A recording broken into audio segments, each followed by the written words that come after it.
Welcome to the PanAm Podcast, brought to you by the PanAm Museum in Garden City, New York. This podcast and our museum are dedicated to celebrating the legacy of the world's most iconic airline, Pan American World Airways.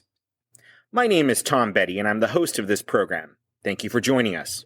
The PanAm Museum Foundation is a non-profit organization. Please visit our website for more information at thepanammuseum.org. Again, our website is thepanammuseum.org. You can find us on Facebook, Twitter, Instagram, YouTube, and TikTok. If you are using Apple Podcasts, please consider leaving a review. It will help others discover this program. This podcast is sponsored by the generous personal support of Mr. Adam Aaron, the CEO and chairman of AMC Theaters. He is also president of our sister organization, the PanAm Historical Foundation. If you're not familiar with PanAm, welcome. We are honored to have you here and for you to learn about what we're all about. If you already know of PanAm, worked for or flown on the airline, or just love our history, it's good to be with you again. So with that, let's get this episode in the air, so to speak. Welcome aboard your Pan American Jet Clipper.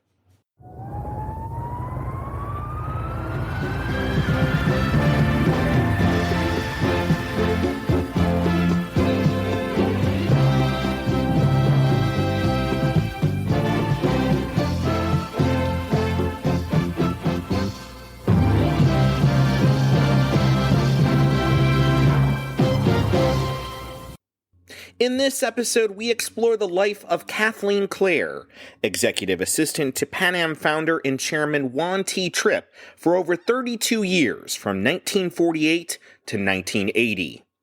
Later, we will be joined by two special guests that knew Kathleen well: Wendy Trippe Barr, the granddaughter of Juan and Betty Trippe, and Mary Luetich, a board member of the PanAm Museum Foundation and the son of Mary Luetich, who worked with Kathleen for many years in the PanAm building. Both guests remember Kathleen at an early age and will share their intimate perspectives on this incredible woman. But first, a couple of announcements. This installment marks the third anniversary of this program and the 50th episode. What better way to celebrate these milestones than talking about PanAm legend Kathleen Clair and her incredible contribution to Pan American World Airways for most of the latter half of the 20th century. The PanAm Podcast, an award-winning program, has been downloaded over 145,000 times in 174 countries around the world. As I've mentioned in earlier episodes, this is a passion project of mine and 100% volunteer, and I want to do everything I can to keep the program commercial-free. Therefore, to celebrate our 50th episode, I humbly ask each of you listening to make a donation to the PanAm Museum to show your support for our work. There is a link in the episode description to donate, or you can use your phone and text PanAm with no spaces to this number, 53-555, and support this podcast. Again, please consider celebrating our third anniversary with us and mark the 50th episode by donating $50. That's only $1 for each episode now available to the public for free. There is a link in the episode description to donate to the PanAm Museum Foundation, or you can use your cell phone to make a donation and text PanAm with no spaces to 53-555. Again, text PanAm with no spaces to 53-555, and you can make a donation right on your phone. All donations are tax deductible. We thank you for listening, and thank you in advance for your continued support. Now let's learn more about PanAm legend Kathleen M. Clair, who was the executive assistant to founder Juan Trippe from 1948 to 1980, when she officially retired from the airline a year before Mr. Trippe's death. In retirement, Kathleen remained close to the Trippe family. After the airline ceased operations in 1991, Kathleen worked tirelessly to preserve PanAm history and was a founding member of the PanAm Historical Foundation and worked with Juan Trippe's sons, Charlie and Ed, to preserve PanAm's historic contributions to the history of flight. We will be playing several audio clips from an oral history interview of Kathleen recorded in 2003 so you can hear the history from her firsthand. A special thank you to the PanAm Historical Foundation for allowing us to use these recordings for this program. Kathleen Clair was born on December 12, 1918, to her parents, Ted and Kit Clair, and would later become the devoted older sister of Phyllis and Donald. She graduated from high school in Englewood, New Jersey in 1936, and then went on to the prestigious Catherine Gibbs School for Women in 1937. After graduation, she stayed in Manhattan and spent the next 11 years as a secretary at various jobs. One of the many gifts of Kathleen that became invaluable in her career was her photographic memory. She remembered everything to the finest detail with instant recall. In late 1948, she applied for a job at the corporate offices of PanAm, then in the iconic Chrysler Building. Let's take a listen to Kathleen talking about the first time she met Mr. Trippe at this interview. I just went to secretarial school. They taught me how to be a secretary, and I got a job with PanAm and stayed till the bitter end. I joined PanAm in December 1948, and Mr. Trippe's office had the same wallpaper the whole time he was there, and the same rug. His assistant interviewed me, and then he took me in to meet the boss, and he just asked me about 3 questions, like could I stay right then, which I couldn't. I had a job. So I said I'd have to give them some notice. He said, how much? I said, 2 weeks. He said, how about 1 week? And I said, okay, because he had me intimidated already. Then he said, could I stay right then? And his secretary was still there. See, the reason the job was open, she met a man, and in 10 days they were married and living in Brazil. So it was kind of a hurry-up job that he had to get a new secretary. So he called her in, asked her to check me out on the job and take me around the floor and introduce me. And she did that. And then a week later I started. And on Christmas Eve I had to work until 10 o'clock at night. So I thought I got in with a bunch of heathens and I was about to quit. When a couple of the girls came back from a vacation in Mexico, all sunburned in the middle of the winter. And I thought, well, maybe I better reconsider. So then I found out that every Christmas Eve was like that, because the Trippes always went south, and he had to clean up his desk before he left. But it wasn't only Christmas Eve. Every night was like that. I was the slave there. Mr. Trippe had an assistant at that time.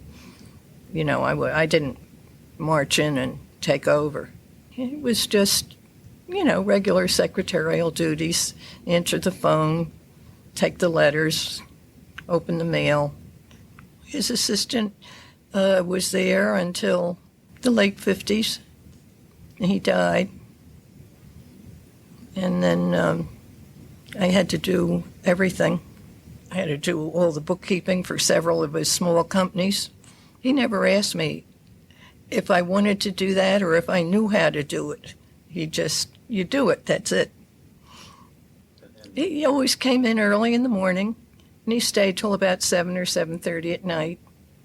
Even after he retired, sometimes he'd get there before I did. And I just put my key in the door, and he'd say, Miss Clair? So I thought, don't forget all the nights you kept me late. In the Chrysler Building, he had lunch every day at the Cloud Club, and in this building, he had lunch at the Sky Club every day. I'd also like to read you something that Kathleen wrote about one of her favorite people she met. Quote, "Through our office came hundreds of legendary people, and in my opinion, one of the greatest was Charles Lindbergh.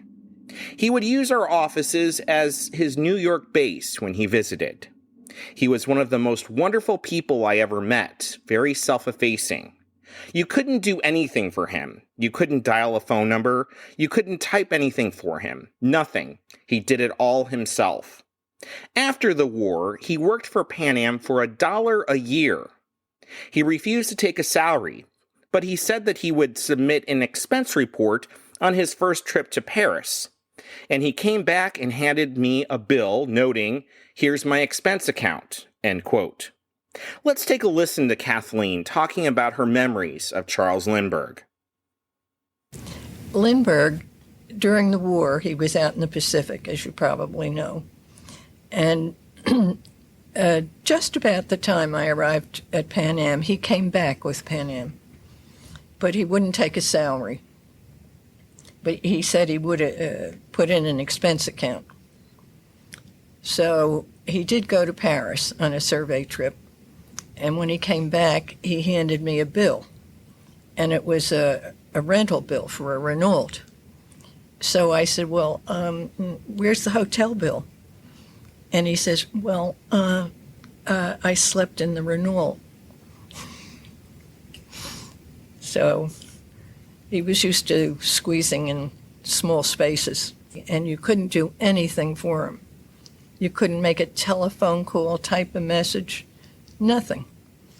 Even one day, he wanted to give me his address and phone number in Switzerland, which was sacrosanct. So I pulled out the index card to type it on, and he took it out of my hand, and he knelt on the floor and leaned on my desk and wrote it himself. Couldn't even do that. Oh, he was simply wonderful. Mr. Trippe and General Lindbergh, they just seemed to understand each other. They had a wonderful relationship all their lives. Lindbergh, when he was diagnosed with cancer, and the doctors told him he had about 2 weeks to live, and he had bought a house in Maui, Hawaii, right next to the Pryors, and he loved it out there, and he wanted to go out there to die. So before he left Columbia Presbyterian, he called Mr. Trippe up to say goodbye. And Mrs. Trippe told me that he sat in his chair there, and the tears just poured down his face for 2 hours because they had been through, think what they'd been through together, you know? Right since Lindbergh came back from Paris. So, no, they were a great deal alike, and they stuck up for each other all through their lives. On his deathbed, Lindbergh asked Mr. Trippe to have him flown back to Hawaii as he wanted to die at home. I'm going to read what Kathleen wrote about this. Quote, General Lindbergh wanted to die at his home in Maui, and Mr. Trippe wanted to send him out on a PanAm plane, but Lindbergh wouldn't allow it because it wasn't a PanAm route and would be too costly. So Mr. Trippe arranged to have him flown on United Airlines, where they curtained off the back section, and he was there with Mrs. Lindbergh and their son John. An ambulance waited at every stop in case he died on the way, but he made it, and he lived about 10 days after arriving, looking at the Pacific Ocean he loved so much. End quote. Charles Lindbergh passed away at home on August 26, 1974, a week after arriving back in Hawaii, due to the special arrangements his longtime friend Juan Trippe made for him at his request.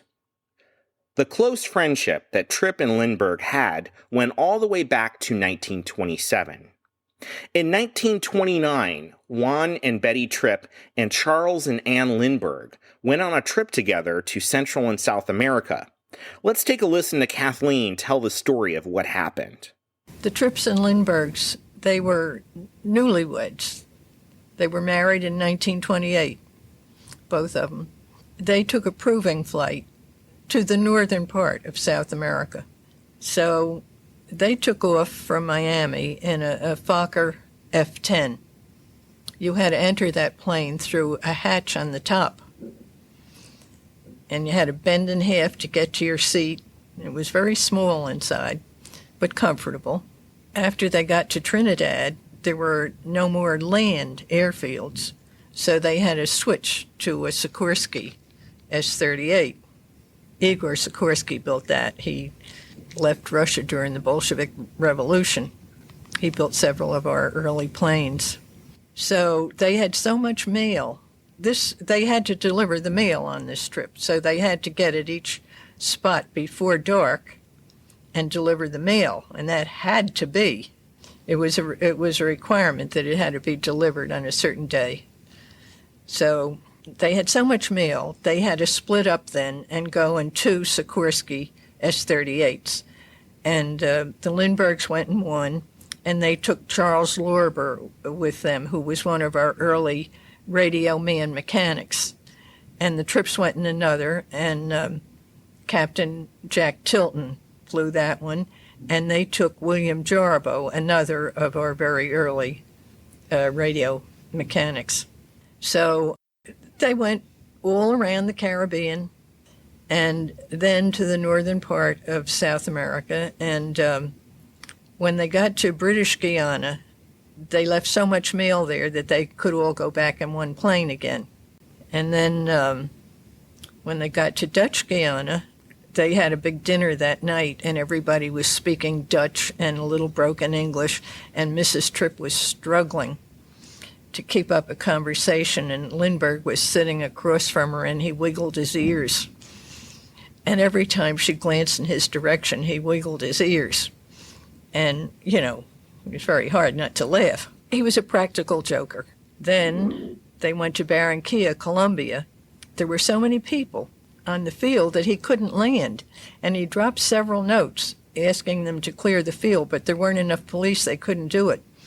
So all of a sudden, the engine stopped. They ran out of gas. So everybody caught their breath. But he said, "Don't worry, I spotted a lagoon over there." So he glided down into this lagoon, and it was in the jungle. And darkness was falling, and they just sat there. Then 2 Indians came along with G-strings and dug out canoes. Of course, they couldn't understand each other, but they put them in the canoes, and they were paddling down the river. Lindbergh took a revolver with him from the airplane, and Trippe took some snake bite antitoxin. And they passed a kiln where you bake the bricks. And they told the girls that's where the bodies were roasted. So anyway, finally, a roadster came along in the jungle, picked them up, and they went through this muddy jungle trail and finally got to the gates of the city, and there was a big illuminated sign, "Welcome, Lindy." He was a hero in the backwoods. Everybody knew about him. But Lindbergh, someplace where they were taking off, the field was all mud, and he tramped down the field before they took off, and of course his shoes and socks got all wet. So he took off his socks and he tied them around one of the struts, and of course they blew off. So at the reception that night he had no socks on. And also he got out of the plane and stood on the nose to see if he could take pictures from an airplane down to the ground.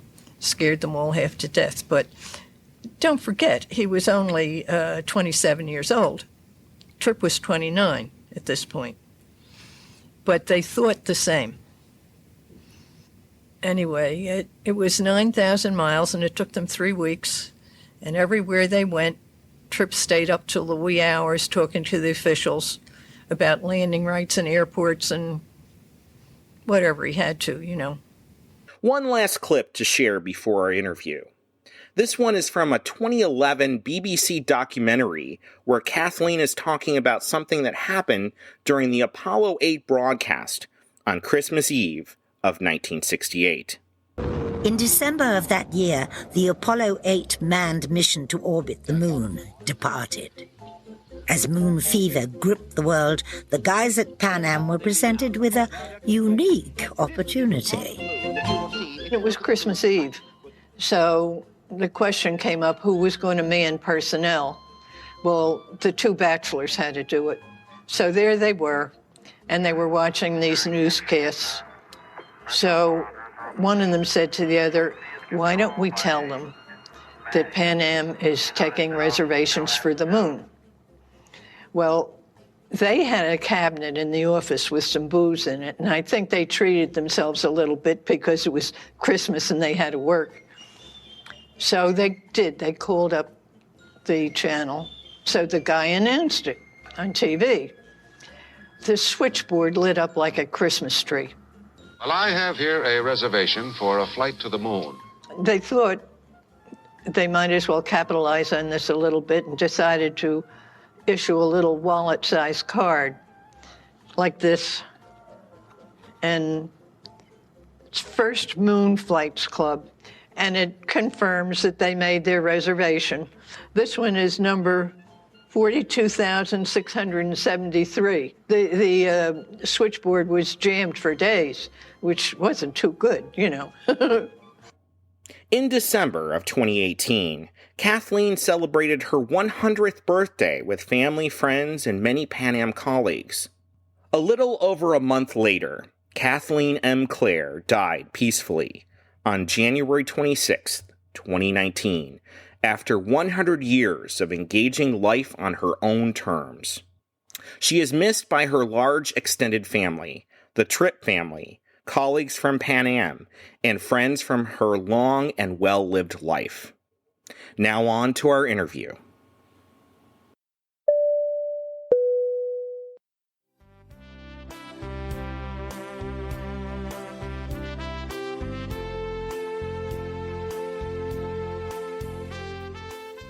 It's my great pleasure to welcome two very important people.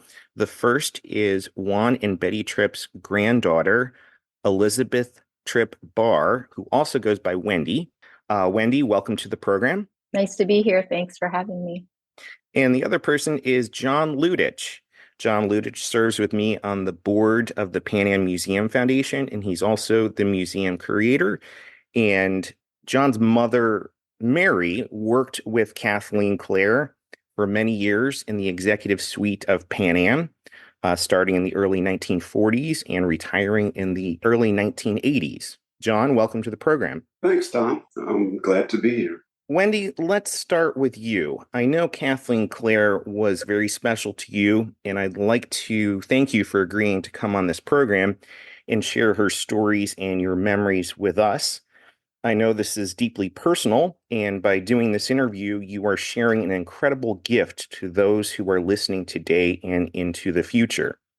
This podcast is a humanities and history program. What we do is explore 20th century history through the prism of an American international airline and tell the stories of the people with a connection to that airline, Pan American World Airways, founded by your grandfather. So let's start with talking about your grandparents, Juan and Betty Trippe.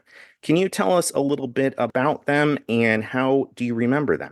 Well, sort of in the big picture of their life and what they accomplished, my window, was pretty small and at the end. And my grandfather died when I was 14 and my grandmother died, a year later. We all say of heartbreak. And I say that not to minimize because my time with them was quite lovely. We spent a lot of time with them, many weeks in the summer, spring vacations, Thanksgiving, lots of Christmas time. My mother's parents sort of got the short end of the stick. Those were more like day trips to Long Island. But, the bulk of our time was a lot of cousin time and a lot of time with them. They were both incredibly frugal. Like going out for dinner was not in the cards, just for the heck of it. I think they obviously had to do a lot of state dinners and, whatever, he had to schmooze and do his thing. But most of our, we had a lot of time around dining room tables. So my memories, are, I can't underscore how beloved they were, especially my grandmother. She adored him so much that we adored him, sort of like, not as an afterthought, but like, because he was busy, he was often in the den behind a closed door on the phone, or there was some kind of a meeting. And then as he got older, he was tired. There was a lot of long naps on the couch and things like that. So he had a very good knee and a very big belly. So like hanging out on his lap was A plus, and always kind of a drag when you got too big and had to hand it over to the next youngest one. It was like, okay, now tell me about school and what are you doing about this sunburn? And let's talk about Grenada, not like any war or anything, but, we had the pass. So we went to a lot of different places, but always, standby. It was not very glamorous for us as kids. We were always standby and we'd have to like look adorable. We weren't allowed to open any carry-ons until we actually got a seat. And then when we finally did get a seat, we were like, I'd be like 5 years old and sitting next to a stranger because that's what was available, because we were traveling at peak tourist time. Mm-hmm. Yeah, we didn't get it. We didn't get special treatment. But, the stewardesses were so sweet with us. And I think more in terms of like my grandparents, I didn't think of them as who the rest of the, as founder, as, which I think is why I'm so attached to Kathleen. Like I didn't see them in the sort of broader sense of what they accomplished. The three of them, my grandmother, Kathleen, and my grandfather. Because, my grandmother and Kathleen adored each other. They were very loyal. Anyway, so from my standpoint, it was like around the dining room table and, my grandmother slurping up the green goop out of a lobster and me being like, that is so disgusting. But her joyfulness about it was like, there was a lot of joy despite like a ton of heartbreak that they handled with a lot of dignity and a lot of compassion and truly sort of role models in how to carry on and make good choices about how to approach something. They were very thoughtful people. As time went on and you and Kathleen became closer in your early adulthood, when did you start realizing that your grandfather had this incredible legacy? I guess it was when I saw the commercials on TV. And kids at school would say like, oh, I saw the PanAm commercial, and other people knew. I have to say, I didn't think about them in those terms. And that's, until much later, when at my grandfather's funeral, which was very formal and jam-packed, pilots in uniform, I realized that there was something far bigger than my family with him. I mean, I knew it conceptually, but I didn't really realize. So that experience was pretty intense for me. I think what was I, 13 or 14? Mm-hmm. And that was a window into it all. And then, my father still worked there. When I graduated from college, we had long lost the past, but my husband, well, I wasn't married to him yet, but he had gotten all these frequent flyer miles and we flew on PanAm. And of course, the people on the plane didn't really know me or anything like that. But when we landed in Nairobi, we had to interact with the office there because they lost something in our luggage. We had backpacks. They lost our sleeping bag. And I think the first inkling that not only was he head, but there was a following. What year was that? That was 1989. I know that doesn't sound like it's sort of very bifurcated. I knew it, but I didn't really know it. Mm-hmm. And I was also very determined to forge my own way separate from PanAm.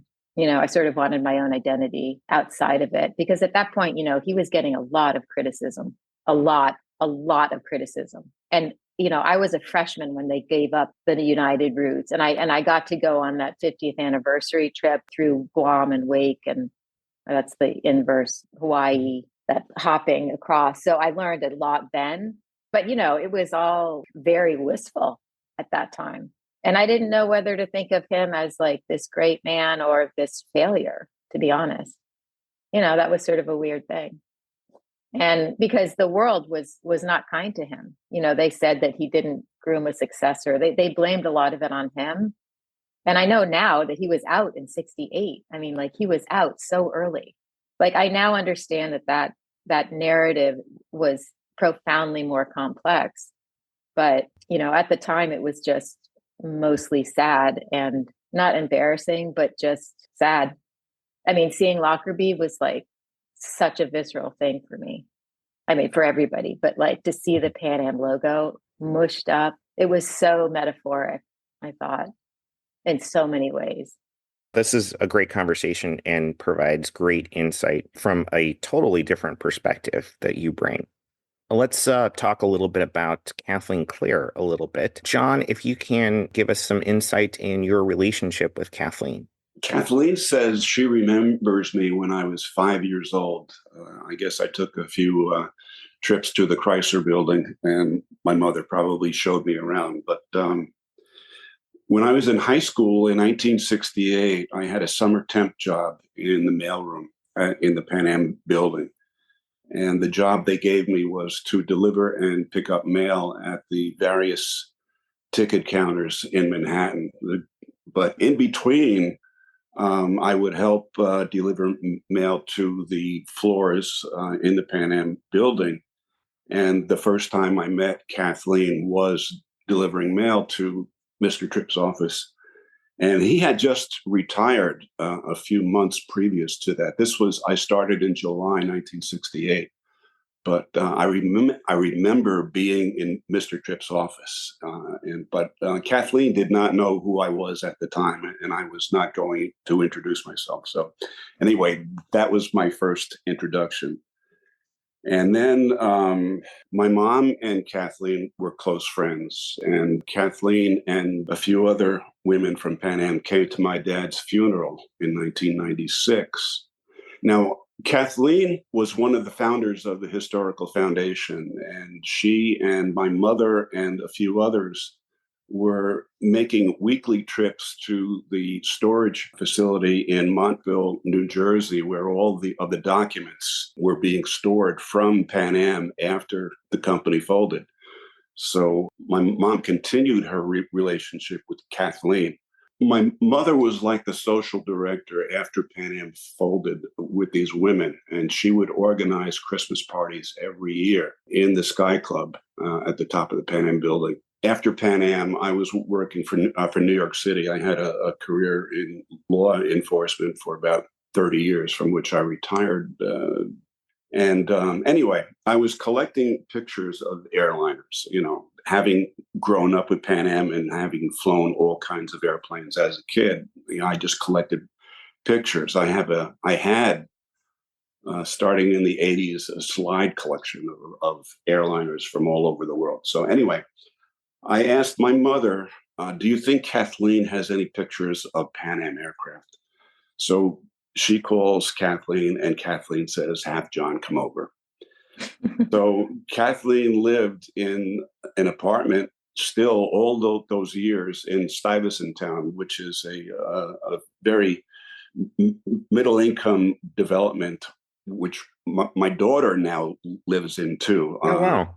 On First Avenue and between 14th and 21st Street, I think, or something. So anyway, I come to her apartment. She opens the door and she goes, John, I remember you when you were 5 years old and stuff. So anyway, in her apartment, she had kept the archives of PanAm photography of all these aircraft and PanAm people in binders on her shelves. And her apartment was still all PanAm. That this was about year 2001. That she was involved with the Historical Foundation. She was still corresponding with all of the people associated with PanAm. That's all she lived for, And at that time, my daughter was a toddler, and she was always asking about how my daughter was and stuff. So anyway, I started bringing home a few of these binders at a time, and I would bring them home, and I started scanning them. And I turned it into a project where I rescanned and recaptured all these photographs, and we put them in a CD. And probably over a period of a year, I did this. So I would visit her like every couple of months or so.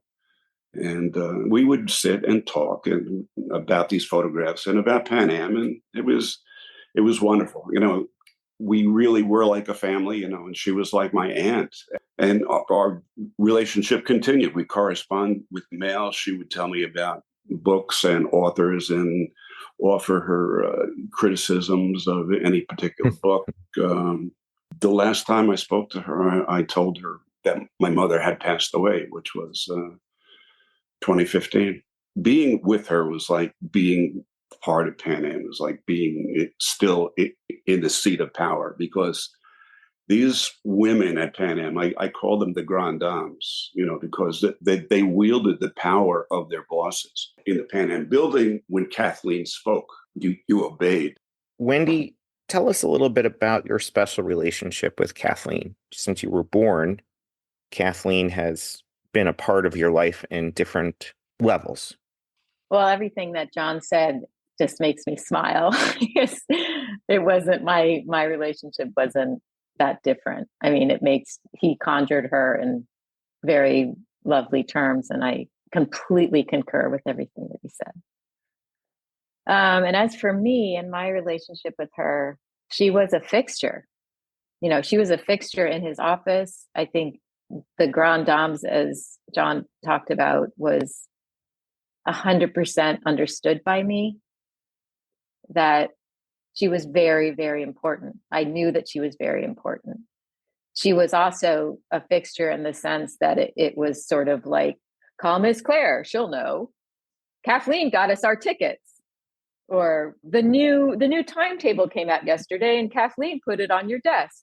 It was always, she sent a telegram to Gappa, and now he knows that he should be blah, blah, blah, blah. She just, and I think there were two phases with her, which I think mirrored my experiences of her as well, which was in the early years, they were moving. It was one thing after another, and it was really all about that office and everything sort of emanating from that, and her having a very big role in it. And there's some very funny stories about me and how the whole idea of her was sort of incorporated into my psyche. But I think, after we lost the pass and my father left PanAm, which I was like in the middle of 6th grade, it's not that I lost track of her, but I'd see her at weddings and christenings of planes and funerals, and and company parties, in the early years. They used to have this yearly Christmas party at my grandparents' apartment, and she was always there. So, but my relationship to her, as I said, really was, and of course, she was Miss Claire, period. She was never Kathleen. She was Miss Claire until she was 99 in my eyes. I finally started calling her Kathleen. But just as my grandfather was the boss, and she called him the boss at age 100. So my connection to her really shifted after my father died. From that point on, that was in 2017. And I had recorded my father, and as he was sick for 2 years. And as he got further along, I turned on the tape recorder, and I had this sort of like fascination with my grandmother's brother, Edward Septimius, who had a sort of remarkable career in its own right. And that opened up, that recording made me realize how profoundly little I understood. And I was horribly sad when my father died. So, Kathleen was a proxy for everybody who had gone on to this other place, but that had been so important to me, but I didn't really ever understand it. So she was the window and the connection to these people that I adored. But as I got older, I realized I didn't really know. She lived it. She truly, her life was dedicated to PanAm, to my grandfather. And you have to realize that she was 20 years working. But after 1968, when they went upstairs away from all the hubbub, it was really more about his life and much more of his personal exploits, of which there were many, like there was Bermuda and all these things. So, I mean, it's not that she didn't know us early on. She did. She knew everybody's name. She met my uncle when he was like 5, like she had sort of kept track of us. But I think the deepening of the connection, I suspect, happened later once he had retired. I think that the things that stood out for me, I think I saw her as just remarkably orderly, even as, an older woman, and calm and very judicious about, what she was going to talk about and what she wasn't. I think there's secrets that she took to the grave about a lot of things, including presidential stuff. She had a direct line into the White House a lot of times. And my grandfather, was a creature of habit. When the phone systems changed, he wanted her answering the phones and getting patched in. So anybody who called him, they never had a direct line in. So she was filtering and talked to everybody who he talked to. So they were a team. I mean, she was, this sounds negative because it's not really how it went, but she was his shadow. I mean, she went where he went, at least in the business context, so I guess what I'm trying to say is that her EQ was like, as important as her photographic memory. She was a witness to history. And in all her interviews, she talks about your grandfather and the PanAm legacy and the PanAm history, but she rarely talks about herself. And what I am trying to do with this program through the two of you is to kind of introduce our listeners to Kathleen Clair and talk about her life. Because I think that's the missing piece when you look at PanAm history. Kathleen Clair is there and she's talking about PanAm history, but we really don't know much about her. And I'm hoping the two of you can kind of fill that gap a little bit. I'll just say that she never married. She was always single, and she was dedicated to PanAm. And in a way, she was married to PanAm. And you and I, Tom, were so involved with the museum, still with PanAm. Do you imagine what it was like being involved with the real PanAm as it was happening? So I think she was totally dedicated as a professional woman. I guess I would say that she was equally as dedicated to her family of origin, which is partly why I think she remains single. And she was extremely dedicated to her. Lisa wasn't her niece, technically. I think the grandmothers were sisters. It was sort of a smaller family, because her sister, the middle child died. But I learned that those relationships were very important to her and filled out a part of her life that obviously was very dedicated to PanAm. But I would say that there was a little bit more balance there, especially after my grandfather went upstairs in 1968. But that's not even true, because in her early years when she first started, I think she was pretty dedicated still to her own nuclear family. Let's talk a little bit about that. I know she shared a lot of stories with you. Before this interview, you mentioned walking across the GW Bridge as a third grader, riding in a Model T to Cape Cod as a middle schooler, for example. Can you tell us a little bit about the younger Kathleen Clair through the stories that she told you? Yeah, they were so much fun. So she lived in New Jersey. People forget that the George Washington Bridge was not there. I mean, Manhattan, if you wanted to go to Manhattan, you were taking a ferry. The George Washington Bridge was, a massive span. It was a massive project. When it was done, it was a big deal. And so because she lived on the town, sort of like very close to the GW Bridge, her third grade class was invited, I think before it even opened, to walk across. And I think probably to convince people that it was safe and everything else, which, by the way, was part of PanAm's thing too, which I think people forget. Like, people were scared to get on airplanes. And this is like, what, 1931? That sounds about right. She was born 1918, so probably. But anyway, she thought that she loved that story. She used to say, like, they would go to Cape Cod to see some of their relatives, and getting there, I don't know whose Model T it was. Maybe it was her family's. Her father had a pretty good job, airplane fuel, and I forget the name of the company now, but they'd hightail it to Cape Cod in the Model T, which is like not like driving on 95, right? Like, so that was fun. I think there is a picture of it too. Her father died when she was in her late teens. correct? Yeah. And that had Hmm. a profound impact on the rest of her life. Can you fill us in a little bit about that? She was the oldest. She had a little sister who was about, 2.5 years younger, who died when Kathleen was 4, which I guess is its own story. But I guess the point is that she then had a brother who was significantly younger. So when her father died, he must have on some level known that he was going to die. I'm not sure, and I can't remember how he died. I think it was some kind of heart issue. And, the technology around that was incredibly limited, around healing people with heart issues. So there was a real financial crunch when he died. Her mother didn't work. Family stepped in the beginning, but he had taken her at a pretty young age, going to Catherine Gibbs, signing her up, finding her a place to live. I think she was at the Barbizon or something, because, young women had to be chaperoned. She says that was the beginning of her life. So from there, when he died, she went to work. She was pulling in the money for that family.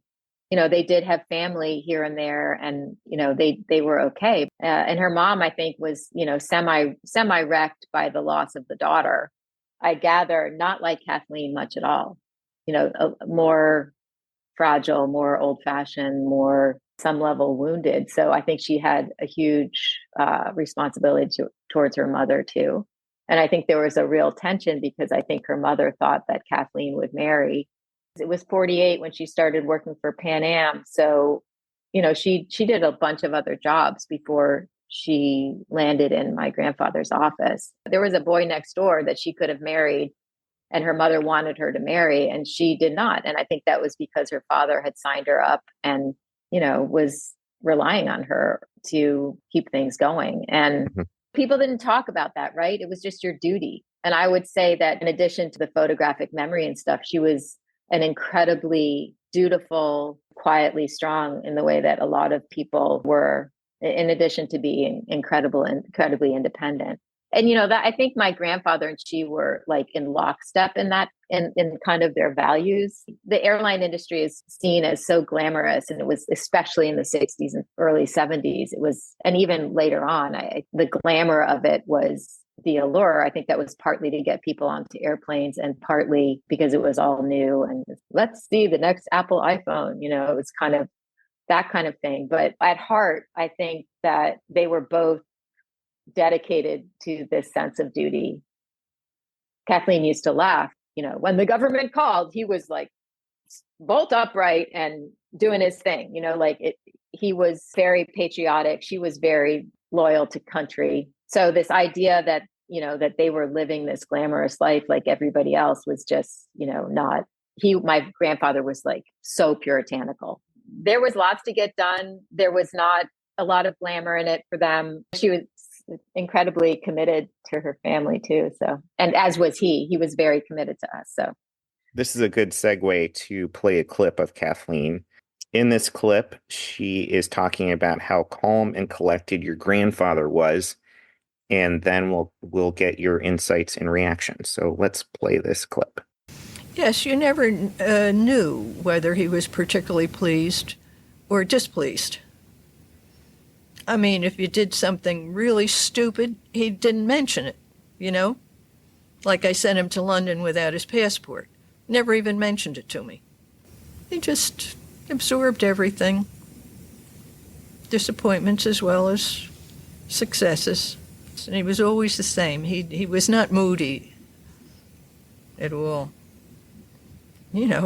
Every generation produces a certain amount of geniuses, so... Mr. Trippe never raised his voice, and he never used profanity. Except Alec Baldwin playing him in The Aviator. Any reactions to that clip? That's amazing, because, the airline business running PanAm must have been incredibly emotional. And my mother told me there was a lot of anger and profanity and stuff that she had to endure. But Mr. Trippe, being level-headed as he was, I mean, it makes sense because he was just with the single vision and just kept on his vision of the airline. It's interesting. I think that I would add that, I mean, I would completely concur with what Kathleen said. And it was true of my grandmother. They were problem solvers. So anything that came up, it wasn't focusing on what had gone wrong or whatever. It was sort of like, oh, well, what are we going to do about this? I mean, he was just profoundly thoughtful. How does it feel to hear her voice after all these years? So much fun. John? Very emotional. You know, I had a lot of conversation with her.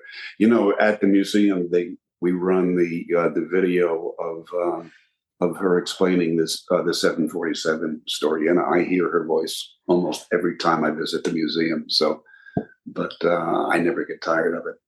You know, I should say, you know, that Mr. Trippe's level-headedness.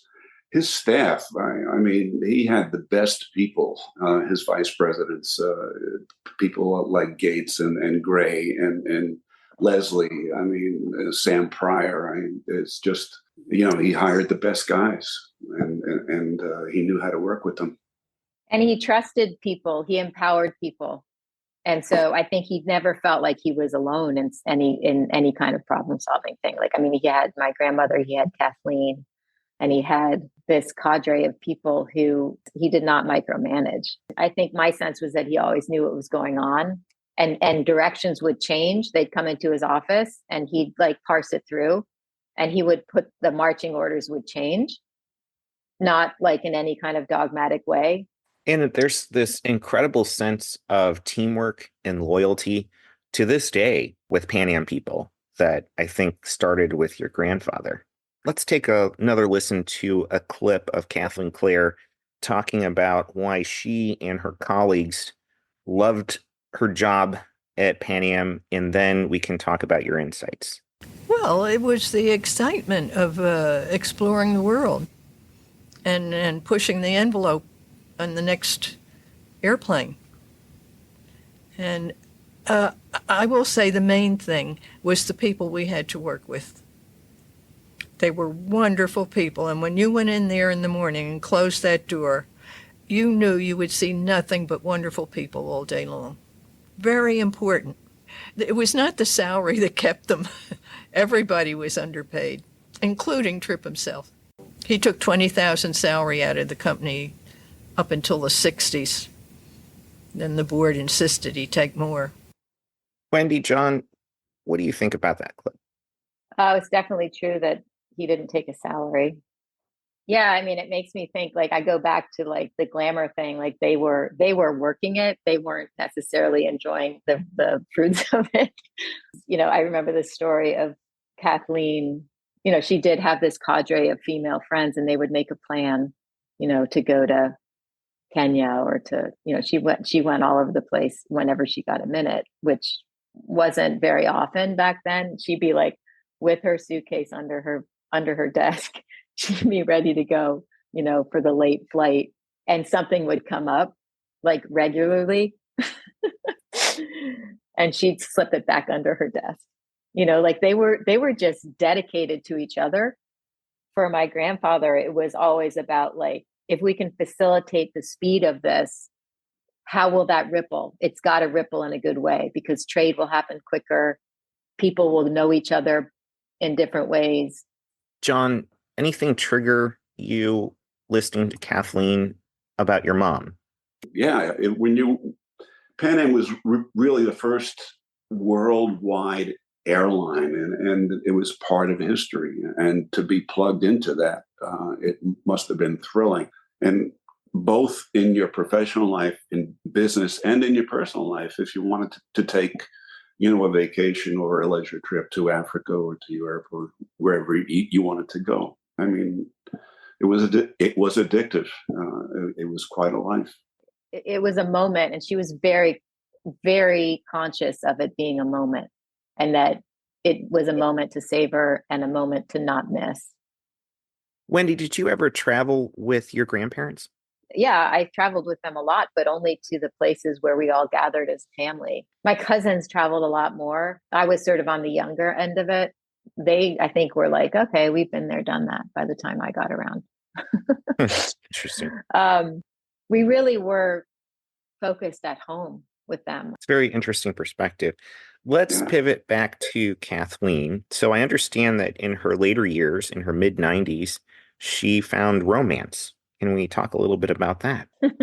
She had romance along the way, I think, with one person in particular. And I saw pictures of him, but that didn't really, that couldn't go anywhere really. when she finally moved up to Rhode Island to the assisted living place, and she got there, she stayed in New York. If I can't cross First Avenue and one walk signal, then that was my signal to leave. And she stayed on there as long as she could. So she meets this nice man, and they completely hit it off. Her sort of description of them hitting it off, she was like, well, it just felt right. We just had lots of things to talk about. And so then everything was so matter of fact with her. So then we decided, to move in together. So they lived together. It was a really nice place. But there was like the sort of independent living where you had your own apartment and your own car and everything else. And then as you got older, you went to this other place. I visited her in the other place, but if I was with her, close to 6 o'clock, there was the phone call, because after a while they were living together. I forget for how many years. And it was her first time living with a man, and she had a ball. She's like, oh my gosh, maybe I should have done this sooner, but he started having some kind of an issue, and his kids were like, you need to be closer to us. So they took him out, but every day he called. They checked on each other every day, and he was the one who called her. It was very sweet. That is very sweet. I was unaware of that story. I'm so glad that happened to her. She's much more complex than she was. She was dedicated to PanAm and to my grandfather. Yeah. And to everything there. But she really she had a richness in her life. I think my parents understood because they saw her so much. They lived in Florida together, and, she adored her brother. And I got to know her extended family, who was very devoted. They were very devoted to her because she had been so devoted to them, especially she was very involved with the children. But because her sister died, she was a nervous wreck with little people. I mean, just a nervous wreck. But, she was always at their graduations and weddings. And if there was some kind of drama, she was very well aware of it. And she was a huge multitasker. Your brain must expand when you're juggling, 50 million balls in the air. And that's what she did for most of her life up there in that office. And, she wasn't the only executive assistant. I mean, in the height of it, there were like 4 people outside of his office. Some of them came and went. And one of them was my grandmother's brother, who was Secretary of State. He died young, and his assistant was this man whose name, because I am not like Kathleen, I don't remember his name, but he was, there were a lot of male secretaries back then, and he was an incredibly competent male secretary. And my grandfather took him in after my grandmother's brother died. So he was sort of part of the central team as well. Are there any funny stories that she shared with the two of you that you would like to share with our listeners? When she first had that interview, she was brought into the office, by a friend who was running some kind of employment agency that PanAm had hired or something. And so then it was all sort of like happenstance and rushed, and she already had another job, and she started working, I think it was December, right, of 48, and right around Christmas time. And I think it was like Christmas Eve, and they were like grinding it until like 10 o'clock at night. And she was like, what a bunch of heathens. Like, what have I gotten myself into? And I always think that's funny. I think another funny story, it's not really funny, but it's emblematic of her. She went and got her hair done in exactly the same style as my grandmother, and exactly the same style as lots of other women of that era. She had like this shocking white, beautiful hair. And she went every week to the hairdresser. And kind of like my father, when my father couldn't shave by himself, he was like, this is my dignity. And if I, and Kathleen used to say, she sort of equated it with vanity or something, like a little bit of vanity is a good thing. But I think really what she meant is that self-respect and dignity are characteristics that you really want to try to embody. And I think she embodied them. And I think that's why I say like male or female. Now the pay thing, that's another funny story. Her talking to my grandfather about pay raises. But, since he was getting paid 20 grand a year, like I have like picked pieces of paper with her letter to request a pay raise and then, their conversation and the paperwork that followed it. Tell us a little bit about this. Well, it just is what it is. I kind of already said it. Like, he was the boss. And I think she's obviously right in that, you didn't really know what he fully thought. And he was always, contemplative and considerate. She did end up getting a raise. It wasn't, a lot. So was that a gender thing? Probably. But I don't know how much the male secretaries were getting. I don't know. I think another funny story is like somebody, my grandfather would get asked to be on boards of different companies. And at one point he was on the board of some tobacco company. And, those tobacco companies knew full well way back when that they were not healthy, and they buried that information. And he knew that. I think he didn't stay on those boards for very long, but Kathleen used to smoke in the office. And he walked in and he did the look and didn't really say anything. She stopped smoking. So he must have had a look that everybody knew. Didn't have to say anything, but. Oh yeah, I knew it too. We all knew it. I mean, like, if all the cousins used up all the hot water in the outdoor shower, that was not okay. It was not okay to talk to him when he was reading the papers in the morning. And also he sitting around the breakfast table and not so much lunch, but breakfast and dinner you weren't wearing a baseball hat. It was all very loosey-goosey and a lot of laughter, friendly and not like, yeah, you had to be like, there's this funny picture of my dad, I think on his wedding day, and he's leaning over, my dad is in a chair and he's like, my grandfather's like, I mean, so profoundly serious.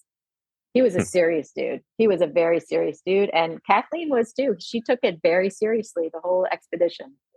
Very, very serious approach. And, I think that propelled the commitment and the sense of duty. So both of you knew Kathleen. How would you describe her and how would you like her remembered?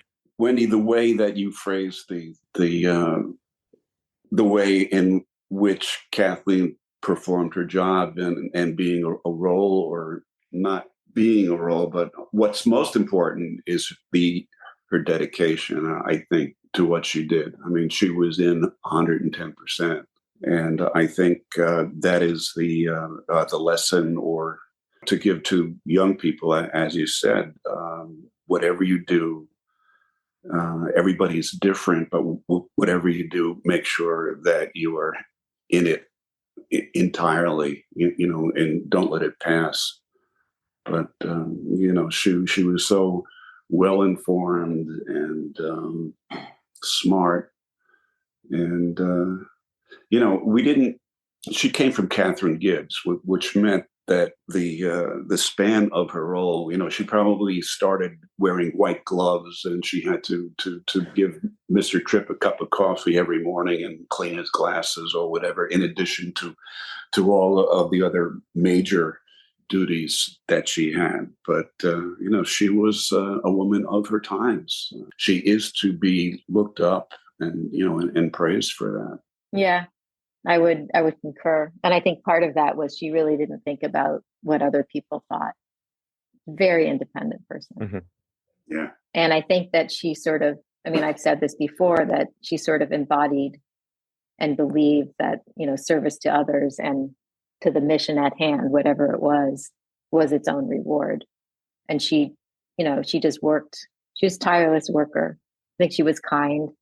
She should be remembered for that. She was, dignified. She was loyal. She was full of joy. She was all about not having regrets in life. She didn't seek out the limelight. I think she should, as I think I've alluded to, she should be remembered to her commitment to her own family and extended family. I remember her for her commitment to her family. One of the questions I ask a lot to our guests is, why is the PanAm story important to history? And to my delight, that question was posed to Kathleen. And I have a recording that I'm going to play. And then we can talk about your reactions after we listen. Let's take a listen. I think this is an important story because the 20th century was the century of flight, starting in 1903 with the Wright brothers. And the developments that went on from that day until now are unbelievable. In Trippe's day, you had to be, Sam Pryor used to say about him that he was the best lawyer, diplomat, finance man, engineer, all rolled into one, which you had to be in those days to run that kind of a company. Now it's all cut and dried. It's almost like running the Greyhound bus company. Almost, not quite, but I know that he would have found a way. I never saw him get upset about anything that happened. He was so calm. You could drop a bomb in front of him and he'd finish dictating the letter, He was very calm. And he seemed to understand the reasons for everything. And I feel myself that if Trippe had, been able to live forever, the company would have survived, because I know he would have found a way. And one way, we had hard times before, and he always just tightened the purse strings. I mean, really tightened them. And we pulled through. He always wanted aviation to be available for the average person. That was the main theme running through his career. And he achieved it to a great extent. His gift was vision and being a jump ahead of everybody. He could see what the result was going to be before it happened. He just could. I consider him to be one of our 20th century geniuses, really. So, Wendy, your grandfather founded this company that changed commercial aviation forever. And John, your mother was part of that for many years, her service to PanAm. And Kathleen Clair was also there for many years. What are your reactions to what Kathleen just said? It was the century of flight, and Juan Trippe pushed the envelope as far as he could. He was responsible for long-range airplanes, with passengers that could carry cargo and passengers and meals and spread American way of life, I think, to the rest of the world. I mean, how he pushed Martin and Boeing and Pratt and Whitney, and it's, and he was at the vanguard. He was at the very edge, and everybody had to follow suit. It is an incredible story, and I don't know if the aviation industry today would be the same without Juan Trippe. Yeah, I mean, I certainly didn't see this, as a college student, but now that I've done so much research on my own and in concert with talking to her, and I would say that I've never thought this or articulated it out loud, but I think that the thing that he did. And I think it was in part because, the government was behind him and he was bound to serve. But I think that the evolution as he propelled it could have gone really differently. And I think that you can think about it in modern terms. It's sort of like, the beta versus VHS. There was this like conflict in the beginning with a lot of new technologies that made it longer and harder and more complicated because there weren't synergies. I think that's true of the train industry for sure in this country. I think he was just he was a big picture thinker, and he had an idea of what he wanted it to look like, and he could execute on it. I mean, he was a pilot himself, so I think he loved the challenge and the evolution of not just the planes, but of the technology, all the technology around it, and everything else that was around it.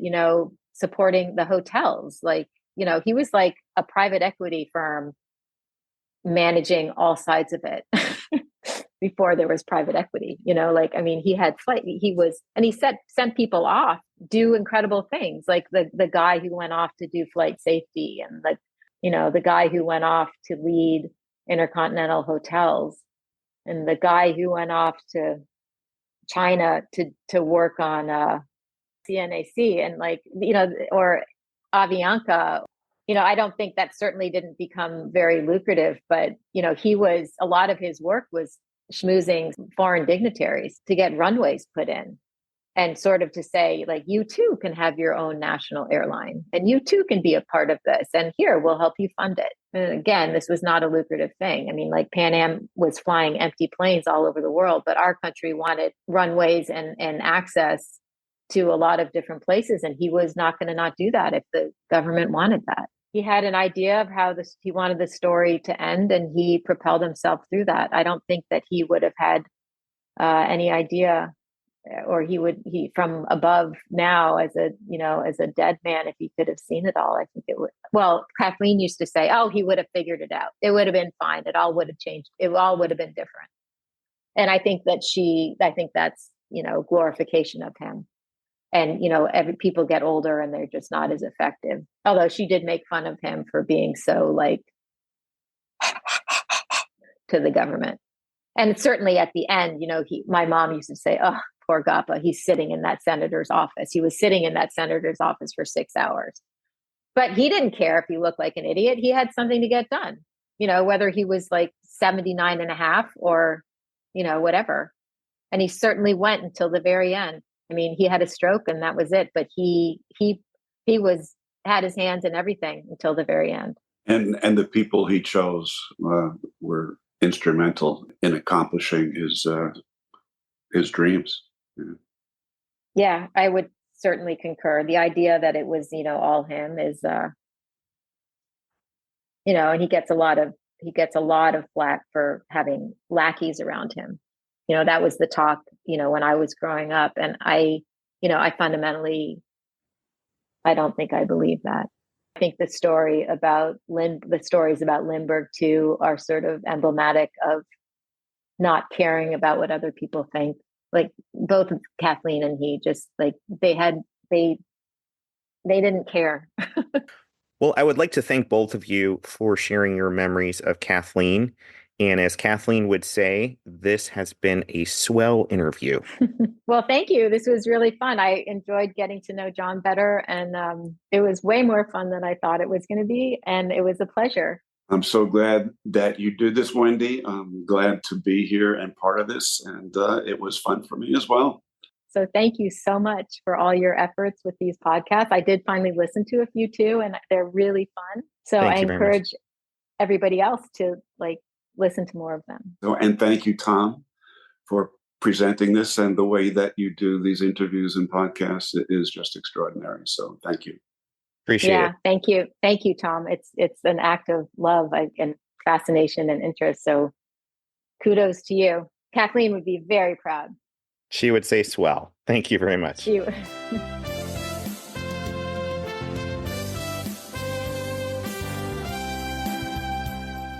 Pan Am was a pioneer in air travel and still stands as one of the most iconic and innovative airlines in aviation history. That legacy lives on at the Pan Am Museum in Garden City, New York, where you can explore the rich history of the aircrafts and individuals at the heart of the company known as the world's most experienced airline. For more information about the Pan Am Museum, check out our website at www.thepanammuseum.org. You can also find us on Facebook, Twitter, Instagram, YouTube, and TikTok. As was once a tagline in one of our commercials, we would greatly appreciate your support to help the Pan Am Museum continue making the going great. You can also support the museum by shopping on our online store for all things Pan Am, accessories, apparel, jewelry, books, models, and posters. We want to hear from you. If you have a question for us or want to share your story, our email address is podcast@thepanammuseum.org. As flight crews once said to passengers departing for their destinations around the world, thank you for flying, Pan Am.